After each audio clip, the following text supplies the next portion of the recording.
بھی یہی ہوگا، حج بھی یہی ہوگا. اس نے بے معنی قسم کی آوازیں نکال کر کے کہا کہ یہ قرآن ہے جو مجھ پر نازل ہوا ہے. اس نے کہیں کہ پتھر لائے، پتھروں کو لا کر دکھاتا ہے کہ اس میں کلمہ لکھا ہے، اس میں محمد لکھا ہے، اس میں یہ لکھا ہے. حالانکہ وہ پتھر ہے، اور پتھر میں کچھ نظر نہیں آتا. یہ اور اس جیسی بہت ساری چیزیں اس نے کری ہیں.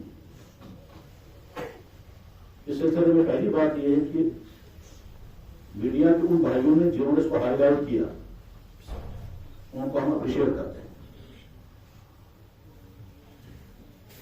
دوسری بات یہ ہے کہ یہ وہ سچائی ہے جس کی خبر ہم کو 1400 سال پہلے جناب رسول اکرم صلی اللہ علیہ وسلم دی ہے. اس طرح کے فتنے آئیں گے. جیسے اس شخص نے یہ احمقانہ دعوے کیے جو انڈائریکٹلی نبوت کا دعویٰ ہے، اور ساتھ یہ بھی کہتا ہے کہ میں ان پڑھ ہوں، اور بے معنی قسم کی آواز نکال کر کہتا ہے یہ قرآن ہے جس کا کوئی مطلب ہی نہیں. تین کے شر کو کالا کر کے کہتا ہے یہ کعبہ ہے، اور ساتھ میں وہ یہ کہہ رہا ہے کہ صاحب اس میں عمرہ بھی ہوگا اور حج بھی ہوگا، اور عمرہ 7 دن کا ہوگا، عمرہ 7 دن کا ہوگا، اور وہ سب کچھ ادا ہو جائے گا. جو اس طرح کی گمراہیاں پھیلانے والے افراد آئیں گے دنیا میں، اور اللہ کے نبی علیہ السلام نے ارشاد فرمایا. ابھی چند سال پہلے ہمارے ہمسائے ملک میں ایک ساتھ نکلے تھے، اس کا نام ہے گوہر شاہی، اور المیہ یہ ہے کہ اس کا خاندان کشمیری ہے. اس کا باپ یا دادا کشمیر سے فرار ہو کر کے گیا تھا اس علاقے سے، اور یہ شخص جو ہے ویلڈنگ کرنے والا تھا. آگے چل کر کے اس نے ایسے احمقانہ دعوے کیے کہ میرا نام چاند پر لکھا ہوا ہے، میری تصویر حجر اسود دکھائی گئی، اس کے فالوور جو ہیں اس کے نام کا کلمہ پڑھتے ہیں. وہ مر بھی چکا ہے، لیکن المیہ یہ ہے کہ کشمیر میں آج اس کے فالوور پیدا ہو رہے ہیں، اس کے ماننے والے، اور بڑے کافی کہتے ہیں ہم گوہر شاہی ہیں. وہ مر بھی چکا، اور وہاں کے علماء نے ڈکلیئر کر دیا کہ یہ مکمل کافر و زندگی کا ہے، اور آج یہاں کچھ لوگ اس کے نام کی طرف دعوت دے رہے ہو، اس کو فالو کر رہے ہیں. اس سے پہلے مرزا غلام احمد قادیانی نے نبوت کا دعویٰ کیا تھا، مسیح کا دعویٰ کیا تھا، مہدی کا دعویٰ کیا تھا. تو اللہ کے نبی ایسا نے فرمایا کہ ایسا ہوگا. بہت بڑا المیہ یہ ہے کہ امت مسلمہ کی ایمانی اور علمی سطح اتنی نیچے ہے کہ اس طرح کے فراڈ انسانوں کو بھی فالوور مل جاتے ہیں، اس طرح کے انسانوں کو بھی ماننے والے مل جاتے ہیں. اب اس وقت ہمیں کوئی ڈیٹیل میں بات نہیں کرنی ہے، کوئی اشتعال لگے بات نہیں کرنی ہے. اس سلسلے میں پہلی بات یہ ہے کہ وہ شخص تو یقیناً اسلام سے خارج ہے، اس میں کوئی شک ہی نہیں ہے، لیکن اس کے ساتھ جڑے ہوئے لوگ، کس آدمی نے کیا کیا کیا ہے. ہو سکتا ہے کچھ لوگوں کا ایمان ختم ہو گیا ہوگا، ان کے نکاح ختم ہو گئے، اور ہو سکتا ہے کچھ لوگوں نے اتنی زیادہ غلطی نہیں کی ہوگی جس کی بنا پر ان کا ایمان بچ گیا ہوگا اور ان کا نکاح بھی بچ گیا ہوگا. اس کے ماننے والوں میں کس کا ایمان ختم ہو چکا ہے، کس کا نکاح ختم ہو چکا ہے، یہ تو ظاہر ہے یہاں بیٹھ کر کا فیصلہ نہیں ہوگا. یہ تو ایک ایک آدمی کی ڈیٹیل سے بات سمجھنی ہے، سننی ہے، پھر پتا چلے گا کہ آپ نے اس کو فالو کیا تو کس درجے میں، آپ نے اس کی کون کون سی بات مانی ہے، زبان سے کیا بولا ہے، تمہارے دماغ میں اس کے مطابق کیا سوچ بنی تھی، یعنی تم اس کو تصدیق کر رہے تھے، تقسیم کر رہے تھے، تم نے اس کی بات کو کتنا ہضم کیا، کتنا دل میں بٹھایا. اس کے بعد فیصلہ ہوگا کس کا ایمان بچا ہے، کس کا ایمان ختم ہو گیا ہے، کس کا نکاح ختم ہو گیا ہے. مجھے بہت سارے علماء پوچھ رہے تھے اللہ جناب ان کے نکاحوں کا کیا ہوگا، اس کے گھر والوں کا کیا ہوگا. تو میں نے ان سے سنجیدگی سے کہا کہ اتنا عام آسان معاملہ نہیں ہے. اس طرح کے معاملات کو سامنے بیٹھ کر کے ڈیل کرنا ہوتا ہے، اور ایک ایک آدمی کی بات سنی ہوتی ہے، اور اس کے بعد فیصلہ کرنا ہوتا ہے کہ یہ ایمان میں باقی ہے، یہ ایمان سے باہر نکل گیا. خدا نہ خواستہ کوئی انسان ایمان سے نکل چکا ہو اور ہم اسے کہیں گے یہ اب بھی مومن ہے تو غلط ہے. اور اگر کوئی انسان مومن ہے، ابھی ایمان کے دائرے میں ہے، اور ہم اسے ڈکلیئر کرنے کے ساتھ یہ کافر ہو گیا تو بہت خطرناک ہے. خطرناک اس لیے کہ اللہ کے نبی علیہ السلام نے فرمایا جب تم کسی انسان کو کہو کہ کافر، اگر وہ کافر نہ ہو تو تم کافر بن جاؤ. اللہ یہ ہماری حدیث من قال لأخيه یا کافر فقد باء به. اس لیے ہمارے علماء بہت محتاط رہے ہیں اس معاملے میں جو فوراً کفر کا فیصلہ نہیں کرتے. ہماری ڈیوٹی یہ ہے کہ ہم ایمان والوں کو ایمان پر جمائیں اور دوسروں کے ایمان کی دعوت دیں، نہ کہ کھٹاکھٹ کسی کو کافر ہونے کا فیصلہ سنائیں. لیکن جب کوئی کافر ہو جائے گا تو اس کو کافر کہنا ضروری ہے، اور اگر کوئی کافر نہیں ہوگا تو جلد بازی میں، غلط فہمی میں، سطحی سوچ کی بنیاد پر اشتہار میں کسی کو فوراً ڈکلیئر نہیں کرنا ہے کہ وہ کافر ہے. تو وہاں جو لوگ اس کو فالو کر رہے تھے ان کو اپنی ایمان کی فکر خود کرنی ہوگی. وہ خود کسی مستند عالم سے ملیں گے اور ان کو جا کر کہیں گے کہ صاحب میں نے یہ کیا ہے، اب مجھے بتاؤ میرا نکاح رہا ہے یا نہیں، میں مسلمان ہوں یا میرا کفر ہو گیا، اگر مجھ سے کفر ہو گیا ہے تو آگے مجھے کیا کرنا ہے، اور اگر میرا نکاح ختم ہو گیا ہے تو مجھے آگے کیا کرنا ہے. یہ تو ان کا کیس ہے. جس شخص نے یہ جرم کیا ہے یہ اس شخص کا جرم ہے، نہ کہ اس کے گھر والوں کا. اب اس کے گھر والوں کو لوگ جا کر کے ستائیں گے، ان کو کھانا دیں گے، خدا نہ خاصے ان کے مقام کو آگ لگائیں گے. یہ اسلام نہیں ہے. اسلام یہ کہتا ہے کہ جب اس طرح کا کوئی کیس ہوگا تو امیر المومنین اس کیس کو ڈیل کرے گا. لوگ اپنے ہاتھ میں قانون نہیں لیں گے. یہ جو ڈیزائر بنا ہے کہ کسی نے کچھ کیا تو ہم فوراً عوام کو اٹھ کر کے اور کوئی قدم اٹھائے گی یا اشتہار پیدا ہوگا اور وہ کریں گے جس کا اسلام نے اجازت ہم کو نہیں دی ہے. تو غرض یہ کہ اس شخص کا معاملہ کیا ہوگا یہ الگ ہے. ان لوگوں کا معاملہ کیا ہوگا کہ جن لوگوں نے اس کو فالو کیا ہے، اس کے ساتھ جڑے ہیں، اس کی باتیں مانی ہیں، ان کے دعووں پر یقین کیا ہے، اس کو سچ جانا ہے، ان کا ایمان کس کا بچا ہوگا کس کا نہیں بچا ہوگا یہ ان لوگوں کو فیصلہ کرنا ہے. البتہ وہاں کے لوگوں کی ذمہ داری یہ ہے کہ کم سے کم ان لوگوں کو جو اس میں مبتلا ہو رہے ہیں ان کو سمجھائیں کہ بھائی اپنی ایمان کی فکر کرو، اور ان کے گھر والوں کو کوئی تکلیف نہیں ہونی چاہیے، ان کا کوئی قصور نہیں ہے. اور اس طرح کے کیس میں کرنا یہ ہوتا ہے کہ ان کے گھر والوں سے پوچھا جائے کہ تمہارا یہ باپ یا تمہارا بھائی جو بھی تمہارا رہا ہے اس کے بارے میں تمہاری سوچ کیا ہے، تمہاری رائے کیا ہے. تو پھر ان کو بتایا جائے گا کہ اس نے غلطی کی ہے اور وہ جرم کیا ہے. ہو سکتا ہے وہ گھر والوں سے کہیں گے کہ صاحب ہمارا تو کوئی تعلق نہیں، مثلاً اگر وہ مستورات ہوں گی ان مستورات کو مستورات کو کیا پتا ہوگا. یہ تو ہے اس مسئلے کا ایک پہلو. دوسرا پہلو یہ ہے کہ عام مسلمان کو سمجھنا چاہیے کہ ہمارا ایمان، ہمارا علم اتنا کمزور ہو گیا ہے کہ ہم کسی کو فالو کرنے کے لیے تیار ہو جاتے ہیں. کوئی کچھ بھی دعویٰ لے کر کھڑا ہو جائے گا اور ہم اس کے پیچھے چلنے لگیں گے اور وہ فالو کرنے لگیں گے اور وعدہ کرنے لگیں گے. سب کو یاد ہوگا ابھی پچھلے سال یہی کشمیر میں ممبر پر بیٹھ کر ایک شخص نے مرتا رہ جائے اس کو فالو کرنے والے نہیں. تو کم سے کم ایمان والوں کا ایمان اتنا سالم ہونا چاہیے، ان کی سوچ اتنی پختہ ہونی چاہیے کہ وہ کسی دھوکے باز کے دھوکے میں نہ آ جائے. جناب رسول اللہ صلی اللہ علیہ وسلم نے اس کی ساری پیشگوئیاں کروا دی تھی. اللہ کے نبی کی موجودگی میں کم سے کم 2 آدمیوں نے نبی ہونے کا دعویٰ کیا تھا. ایک کا نام تھا مسیلمہ، ایک کا نام تھا اسود عنسی. مسیلمہ قبیلہ بنو حنیفہ کا قبیلے کا فرق تھا اور یمن کے علاقے کا تھا، اور ہزاروں لوگ اس کے فالوور بن گئے تھے، اور وہ مدینہ آیا بھی ہے اور اللہ کے نبی علیہ السلام سے ملاقات کرنے کی چاہت بھی اس نے کی.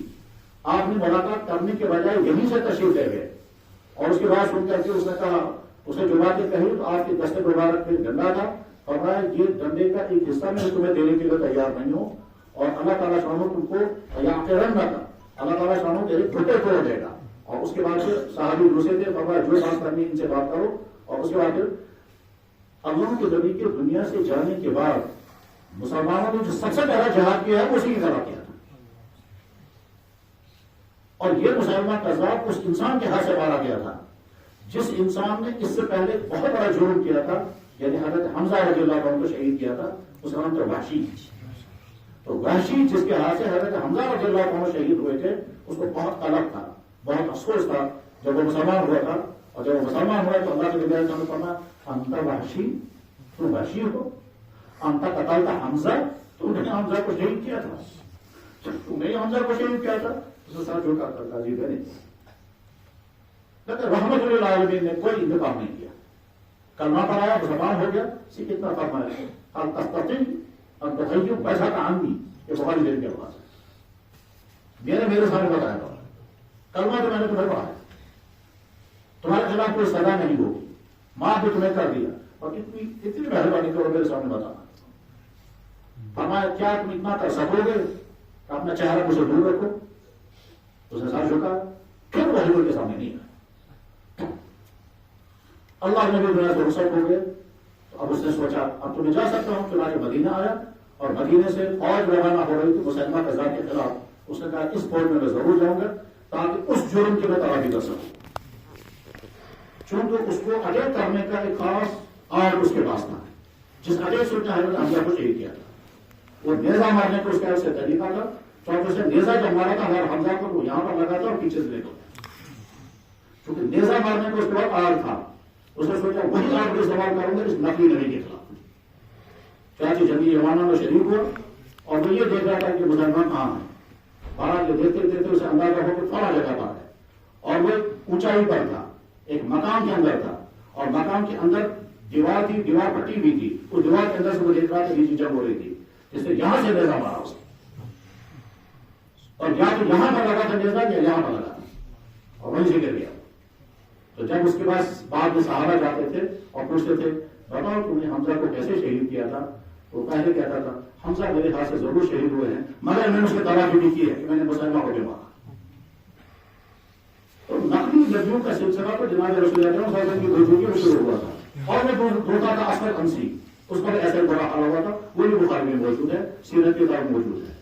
اس کے بعد دنیا میں بے شمار آتے گئے لوگ آتے گئے طرح طرح کی دعوت کرتے گئے کوئی ڈائریکٹلی کچھ انڈائریکٹلی. اور اللہ کے نبی نے اپنی امت کو پہلے متنبع کیا ہے کہ گناہوں کے پیچھے بچ جانا عذابوں کے پیچھے بچ جانا دعوے دار جھوٹے دعوے داروں کے پیچھے جانا. کوئی دعویٰ کرے گا میں مہدی ہوں کوئی دعویٰ کرے گا میں عیسیٰ مسیح ہوں کوئی دعویٰ کرے گا میں نبی ہوں کوئی انڈائریکٹلی کہے گا مجھ پر وحی آ رہی ہے کوئی کہے گا مجھ پر قرآن نازل ہو رہا ہے کوئی کہے گا میں نے یہ کرامت دکھائی ہے. ایمان والے کا ایمان اتنا پختہ ہونا چاہیے کہ اس طرح کہ شعبے بازوں کے چکر میں نہ پڑے. اور یہی بات سمجھانے کے لیے اللہ کے نبی علیہ السلام فرمایا کرتے تھے کہ میں نے دجال کے مطابق جتنی تفصیل بتائی اور کسی نبی نے بتائی دجال یہ تو کرے گا. دجال کیا کہے گا جناب میں آپ کا خدا ہوں. لوگ کہیں گے کیا خدا ہے آپ نے بتاؤ مجھے کیا کرنا ہے. ایک آدمی کہے گا میرے باپ کو زندہ کر دیجیے کوئی باپ کو زندہ کر دے گا.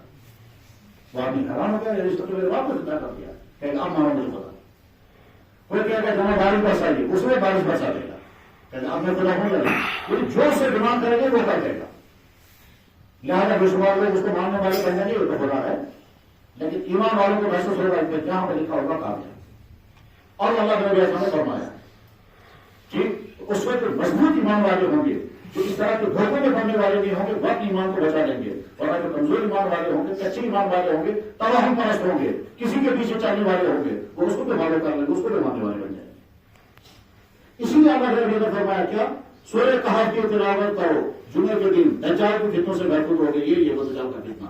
ایک آدمی سامنے آ کر کے تماشے دکھا رہا ہے اور لوگ ماننے والے بن گئے اور کہہ رہے ہیں جناب میرا مسئلہ حل ہو جائے اس سے مجھے اولاد نہیں تھی اس کے ذریعے سے اولاد ملی میں بیمار تھا اس کے ذریعے سے شفا ملی. بھائی کسی کے ذریعے سے شفا ملے کسی کے ذریعے سے اولاد ملے نادانی ہے یہ کیسے ہو سکتا ہے.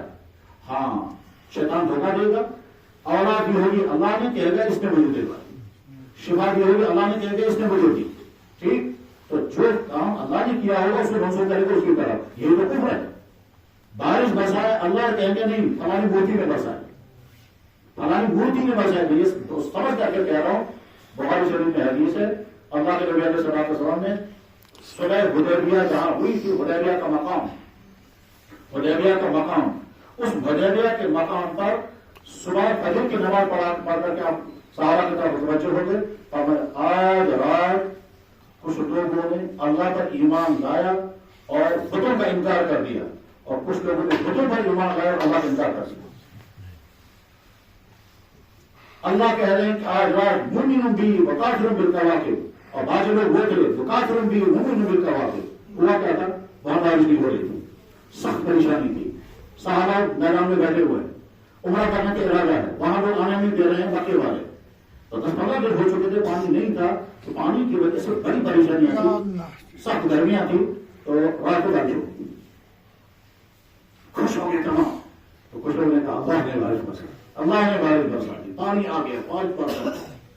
کچھ لوگوں نے کہا فلاں ستارے کی وجہ سے بارش ہو جس کو کشمیر میں کہتے ہیں ستارہ. تو بارش کو منسوخ کیا ستارے کی طرح. جیسے آج دنیا میں کچھ قومیں ہیں وہ کہتے ہیں سورج کے ذریعے سے یہ ہوتا ہے اس کے نتیجے میں وہ سوریہ نمسکار کرتے ہیں. چاند کے ذریعے سے یہ ہوتا ہے اس کے نتیجے میں چاند کو وہ بت مانتے ہیں. زمین کے ذریعے سے یہ ہوتا ہے، لہٰذا زمین بھی خدا ہے، دھرتی ماتا ہے۔ تو ٹھیک اسی طرح سے اسے کچھ لوگوں نے کہا فلاں ستارے کی وجہ سے بارش ہو گئی ہے، تو اللہ کے نبی نے فرمایا جنہوں نے یہ کہا ستارے کے ذریعے بارش ہو گئی، انہوں نے ستاروں پر ایمان لایا، جب اللہ کا انکار کر دیا، اور جنہوں نے کہا اللہ نے بارش نازل فرمائی، انہوں نے اللہ کا اقرار کیا، ستاروں کا انکار کر دیا۔ تو امت میں ہمیشہ سے اس طرح کے فتنے اٹھتے رہے ہیں، ایمان والوں کو اپنے ایمان کی فکر کرنی چاہیے۔ اسی لیے سچے مضبوط علماء کے ساتھ جڑے رہنا چاہیے، اور جب بھی کوئی چیز سامنے آ جائے فوراً فالو کرنے کے لیے تیار نہیں ہونا چاہیے۔ یہ قرب قیامت کا زمانہ ہے، انسان گمراہوں کے پیچھے چلنے لگیں گے، وہ گمراہ انسان اپنی گمراہیوں کو کسی نہ کسی طرح سے پروموٹ کریں گے، اس کو اچھے سے اچھا بنا کر پیش کریں گے، کہیں دلائل کے ساتھ، کہیں شعبوں کے ساتھ، کہیں نقلی کرامتوں کے ساتھ، کہیں کسی اور چیز کے ساتھ، اور بار بار ان کو ملتے جائیں گے۔ عوام کے لیے میسج یہ ہے کہ اپنی ایمان کو بچائیں، اور اس طرح کے گھریلو کے پیچھے نہ چلیں، اس طرح کے دھوکے بازوں کے پیچھے نہ چلیں، اور جو لوگ یہ غلطی کرتے ہیں یہ علامت اس بات کی کہ ایمان کمزور ہوتا ہے، تبھی آدمی تباہ پرستی کا شکار ہوتا ہے۔ اللہ تعالیٰ یہاں کی ایمان والوں کی ایمان کی حفاظت فرمائے، اور جو لوگ اس پر مبتلا ہو گئے ہیں اللہ ان کو توفیق عطا فرمائے کہ وہ اپنی ایمان کی تجدید کریں، جن کا ایمان ختم ہو گیا ہوگا، جن کا نکاح ختم ہو گیا ہوگا، اپنے نکاحوں کی فکر کریں، اور اس کو بھی اللہ تعالیٰ ہدایت عطا فرمائے، اور اس کے مقدر میں ہدایت نہیں ہے اس کے شر سے یہاں کے مسلمان کو بیٹھا ہوگا۔